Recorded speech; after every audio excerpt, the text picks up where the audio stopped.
Hello, I'm Diana Cole.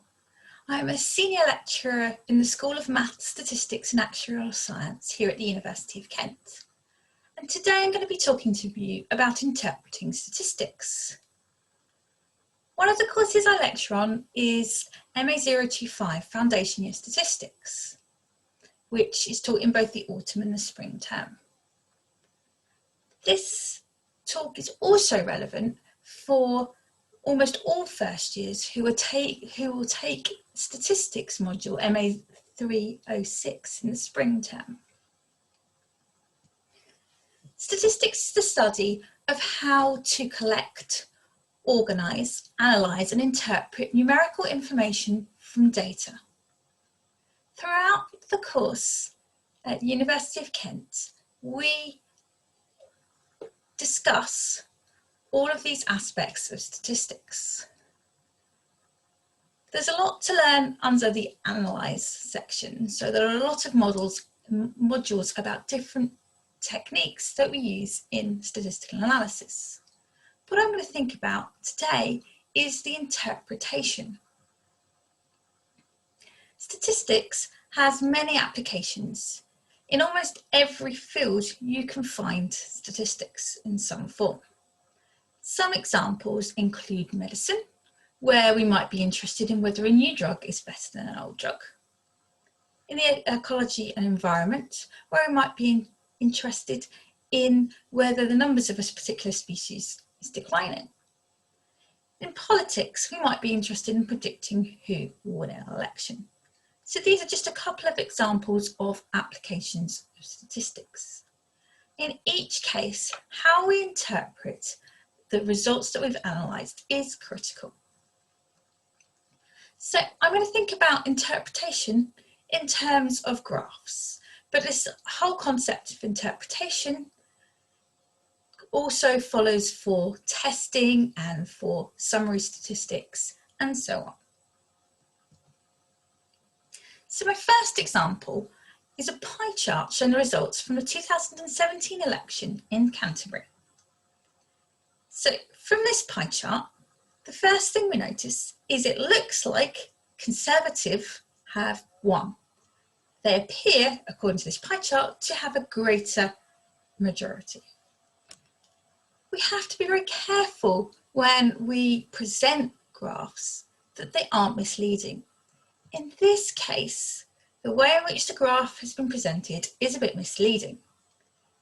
We seem to have a big area for Conservatives, but actually that is all about perspective. In fact, Labour won in Canterbury in 2017 with 45% share.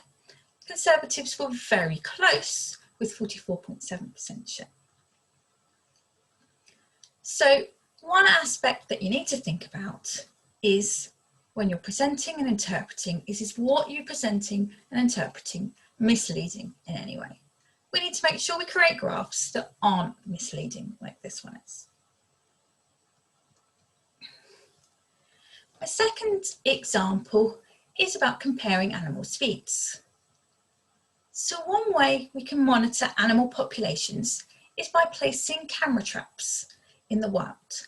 That way we can monitor the animal population without interrupting them.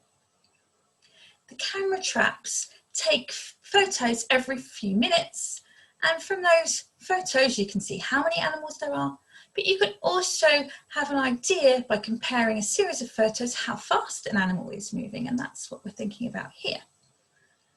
So in this example, we've got two species, coyote and ocelot, and we've got histograms of their speed. So when you're comparing something, normally the first thing that you're comparing is how well they do on average compared to each other. So an ocelot is on average faster than a coyote. And we can see that from the graph, but we can also see that if we just compared their means, the mean speed is larger for ocelot. However, actually, if we look at these histograms, they're showing a very different picture. So there's other things that we need to consider beyond just what's the main message that one is faster than the other. We should also think about variability. Now in this case, the variability is about the same. To 2 decimal places they agree for these 2 species. But what's very different is the shape. The coyote have a peak to the left, which is known as positively skewed. The ocelot have 2 peaks to the graph. This kind of data is bimodal. In this case, it's likely to occur because maybe the ocelot has 2 different speeds of movement. Maybe a slower speed when they're foraging and a faster speed when they're moving location. And the other thing that we need to consider and can, from this graph, consider is, are there any observations that fall outside the pattern of the data? These are known as outliers. In this case, there are 2 outliers with speeds between 1.2 and 1.4, one in each data set. In this case, what we need to consider is this outlier occurring because the animals can go that speed? And it just so happens that the cameras have caught this rare occurrence of animals going fast. Or what is more likely is actually there's been some error in the recording process. By going back to the ecologist, once we discover that outlier, we can decide whether we should be including or excluding the outlier.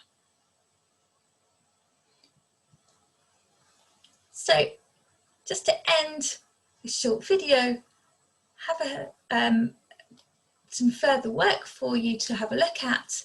Have a read of chapter 36, Descriptive Statistics, from the workbooks. A link for this available in the blog. And in general, whenever you encounter a statistic or a graph, think about how it can be interpreted. Could it be misleading in some way? So do you want to question the results that it's showing? You always want to consider what's the main message, but you should also think about, have you considered other aspects like the variability, the shape, any outliers, and so on. Okay, thank you very much for listening.